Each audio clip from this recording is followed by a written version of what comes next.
velhinho que vem lá da Paraíba, Campina Grande no sertão da Carnaíba.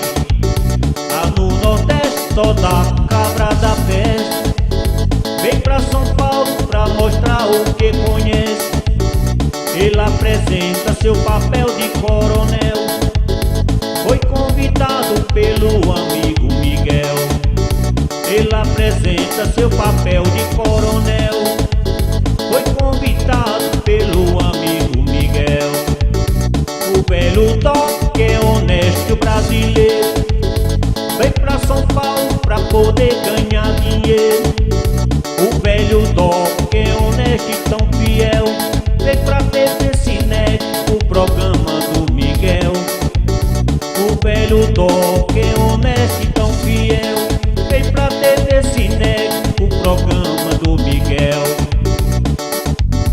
O velho toca pra lá, o velho toca pra cá, fica pensando no que ele vai falar. O velho toca pra lá, o velho toca Chanel, vem pra Cinec, o programa do Miguel. O velho toca pra lá, o velho toca pra cá, fica pensando no que ele vai falar. O velho toca pra lá, o velho toca Chanel, foi pra Cinec, pro programa do Miguel.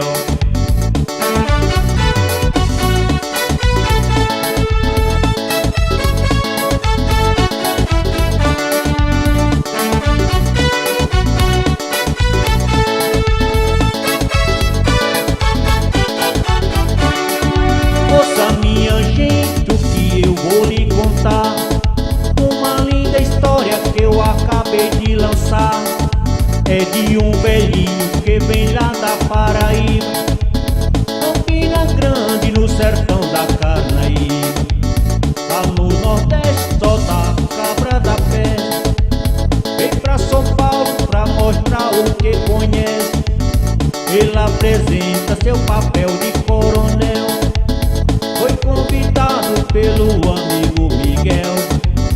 Ele apresenta seu papel de coronel, foi convidado pelo amigo Miguel.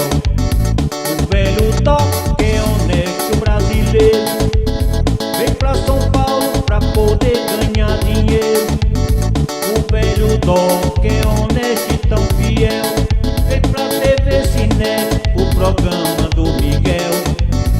O velho Dó, que é honesto e tão fiel, vem pra TV Cine, o programa do Miguel. O velho toca pra lá, o velho toca pra cá, fica pensando no que ele vai falar. O velho toca pra lá, o velho toca Chanel, vem pra Cinec, pro programa do Miguel. O velho toca pra lá, o velho toca pra cá, fica pensando no que ele vai falar. O velho toca pra lá, o velho toca Chanel, vem pra Cinec, pro programa